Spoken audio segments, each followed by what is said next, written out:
Patrick, aka PQ. We're out here at a house in South Scottsdale to take a look at the air conditioner and clean up a few things. I've been with the cooling and plumbing company over 11 years. I'm a master HVAC and plumbing technician. All right, let's go take a look at this thing.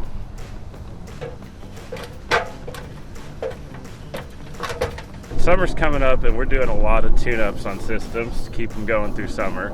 This system definitely needs our help. There's quite a few things wrong here that we're going to take care of. First of all, the coils are pretty dirty. That goes for a lot of systems. We've also got a couple issues we're going to fix today. One is this gas line. It needs to be brought up to code. We're going to remove the flexible appliance whip here, and we're going to reroute the pipe so it can be strapped, and we're going to install a sediment tee right here.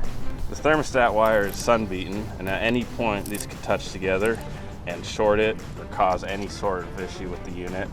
We're going to replace that and run it away from the sun as much as possible, which will probably involve routing it up under the unit and bringing it in here to look nice.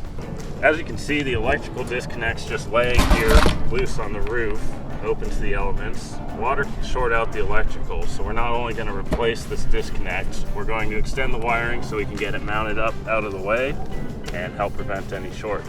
You can see here the gas line's not really accessible from the other side of the unit. We've got the valve here, yet it plugs in over there.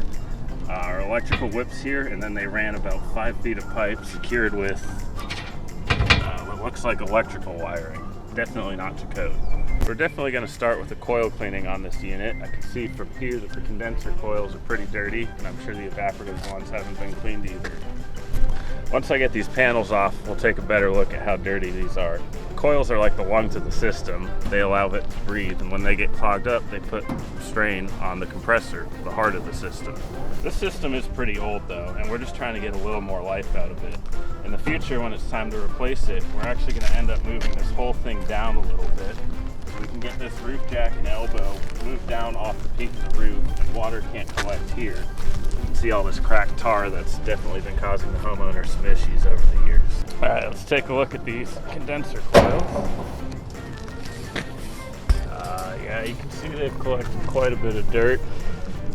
I'm just adding a sediment tee to the gas line here. So what I did was take out the flexible whip and shut off from the other side, hard piped it over to here, and then we're just going to put a shut off here, have our sediment tee, everything will be nice and accessible and up to code.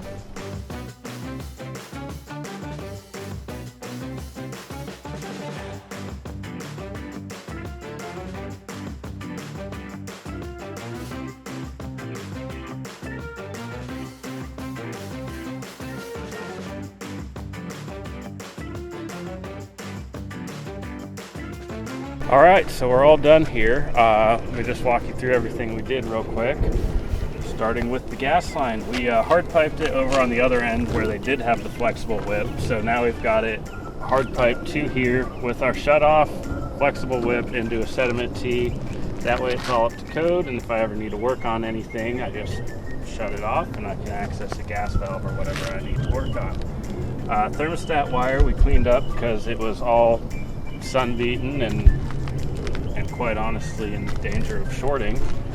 So we ran some new wire just back from the elbow where it comes out up under the stand here, and then brought it out to minimize its exposure to the sun. While I was at it, I also moved this disconnect up from where it was laying on the ground, potentially getting water in it or anything like that. We mounted it up on the stand, and I ran new conduit from there into the unit, so everything's nice and clean. Looking at the other side of it, here's where I just eliminated that flexible whip and hard piped the gas line. That's pretty much it. We did give it a full condenser coil cleaning and evap coil cleaning, so it should be running as efficiently as it can. All right, so we fired it up, made sure everything was running right. It is. It's running cooler, cleaner, and more efficiently, and we've got a happy homeowner. So for the time being, this should work.